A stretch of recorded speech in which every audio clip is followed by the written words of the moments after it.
जय जगन्नाथ जय श्रीराम बंधुगण आमे आज यही भिडियो आलोचना करवा कि आमे कौन पाई कईंच मुदी पिंधिबा। आपण माने तो आजिकाली निश्चय देखिथिबे अनेक लोक माने कईंच मुदी पिंधुचंती, किंतु अनेक लोक माननकु एहा जणा नथाए कि एही कईंचर मुदी को किपरि एवं केउं दिन एवं केउं धातुरे पिंधिबा द्वारा सही व्यक्ति पाई लाभदायक सिद्ध होइथाए। आउ एही कईंचर मुदी को केउं राशिर व्यक्ति माने पिंधिबा द्वारा सेमानंक पाई एहा लाभदायक होइथाए एवं केउं राशिर व्यक्ति पिंधिबा द्वारा एहा सेमानंक पाई अशुभ बा क्षति होइथाए। एहा प्रायतः समस्तंकु जणा नथाए। बंधुगण आज आमे एही भिडियो रे आलोचना करिवा जे कईंचर मुदी को केउं व्यक्ति माने पिंधिबा द्वारा बा केउं राशिर व्यक्ति माने पिंधिबा द्वारा सेमानंकर भल परिणाम देखिबाकू मिलिथाए एवं केउं व्यक्ति माने पिंधिबा द्वारा सही व्यक्ति मानंकर अनेक प्रकारर क्षति होइथाए। सेथिपाई आपण माने एही वीडियो को शेष पर्यंत निश्चय देखंतु। ताहा पूर्वरु आपण माने आमर एही वीडियो को गुटे लाइक करंतु एवं आमर एही चैनल को सब्सक्राइब करी पाखरे आसुथुबा बेल रो आइकन को मध्य प्रेस करंतु। आउ तले कमेंट बॉक्स रे जय मां लक्ष्मी निश्चय लिखि दियंतु। तेबे बंधुगण एही वीडियोटी मु आरंभ करिबा पूर्वरु आपण मानंकु कईंच संपर्क रे अवगत कराइबी। बंधुगण पुराण शास्त्र मतरे एही कईंच श्रीहरि विष्णुंकर एक अवतार अटे बा श्रीहरि विष्णुंकर एक स्वरूप अटे। आउ मध्य एही कईंच जलचर होइथाए, से जलरे बास करिथाए एवं श्रीहरि विष्णुंक समेत माता लक्ष्मी मध्य एही जल सागर रे विराजमान करती। तेणु श्रीहरि विष्णुंकर व्यतीत माँ लक्ष्मींकर मध्य अपार कृपा एही कईंच मध्यरे रही अछि।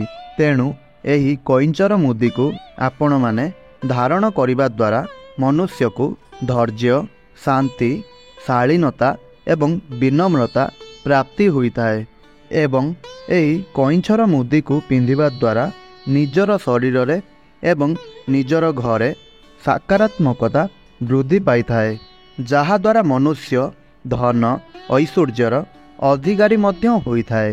हेले अनेक प्रकारर अजणा भूल पाई अनेक व्यक्ति मानकर विभिन्न प्रकारर क्षति मध्य होइथाए, जहा कि मनुष्यर अजाणतरे होई जाइथाए। तेणु सेही अजणा भूल को बा सेही भूल गुड़िक कौन होइथाए आसंतु जानिबा। तो बंधुगण कईंचर मुदी साधारणतः भावरे रूपार हेबा आवश्यक, कारण यह जल तत्वर अटे। तेणु रूपार बा चांदीर कईंचर मुदी पिंधिबा आपणक पाई आवश्यक होइथाए। मात्र आपण धातु परिवर्तन करिपारिबे, ताहा पुणी आपणक राशि अनुजाई आपण आपणकर राशि अनुसारे धातु चयन करिपारिबे। कईंछटी रूपार हेबा आवश्यक एवं ताहार तल भाग बा संपूर्ण मुदीटी अन्य धातुर होई पारिबो।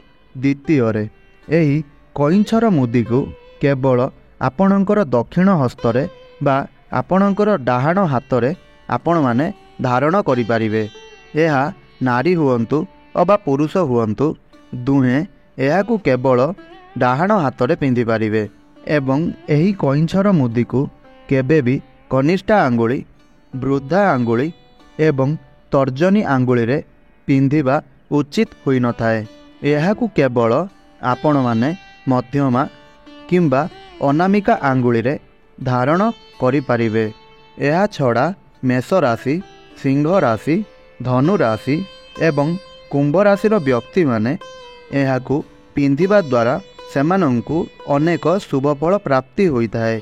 हेई राशिर व्यक्ति मानंकर जीवन धन एवं ऐश्वर्य रे भरी जाइथाए, किंतु कन्या राशि, बिछा राशि, मीन राशि एही राशिर लोक मानंक पाई एहा अत्यंत अशुभदायक होइथाए। एही राशिर व्यक्ति मानंकु एहा बा कईंच मुदीटी लाभ देवा परिवर्ते सेमानंकु बहुत क्षति प्रदान करिथाए। आउ बाकी राशि मानंक पाई सम फलदायक होइथाए। बंधुगण एही कईंचर मुदीटी को आपण माने शुक्रवार दिन किणिबा ଏବଂ ଶୁକ୍ରବାର ଦିନ ପିନ୍ଧିବାର ବିଧି ରହିଅଛି ଏବଂ ଦିନ ବେଳା ବା ସୂର୍ଯ୍ୟାସ୍ତ ପୂର୍ବରୁ ଏହାକୁ ଆପଣ ଧାରଣ କରିବାର ବା ପିନ୍ଧିବାର ନିୟମ ମଧ୍ୟ ରହିଛି। ଏହା ଛଡ଼ା ଆହୁରି ମଧ୍ୟ ଅନେକ ନିୟମମାନ ରହିଛି। ଆସନ୍ତୁ ବର୍ତ୍ତମାନ ଜାଣିନେବା ଏହି କଇଁଛର ମୁଦିଟିକୁ ଆପଣମାନେ ଧାରଣ କରିବା ପୂର୍ବରୁ ଆପଣମାନଙ୍କୁ କ'ଣ କରିବାକୁ ପଡ଼ିଥାଏ ବା କେଉଁ ନିୟମର ପାଳନ କରିବାକୁ ପଡ଼ିଥାଏ।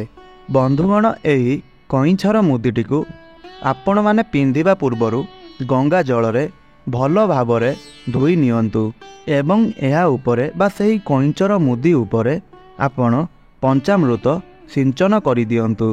ବନ୍ଧୁଗଣ, ଏହି କଇଁଛର ମୁଦିଟିକୁ ଆପଣମାନେ ଧାରଣ କରିବା ପୂର୍ବରୁ ଏହି ମୁଦିଟିକୁ ନେଇ ଆପଣ ମାତା ଲକ୍ଷ୍ମୀ ଏବଂ ଭଗବାନ ବିଷ୍ଣୁଙ୍କ ପାଖରେ ନିଶ୍ଚୟ ପୂଜା କରନ୍ତୁ ଏବଂ ତାହାପରେ ଆପଣ ଏହି କଇଁଛର ମୁଦିଟିକୁ ପିନ୍ଧନ୍ତୁ।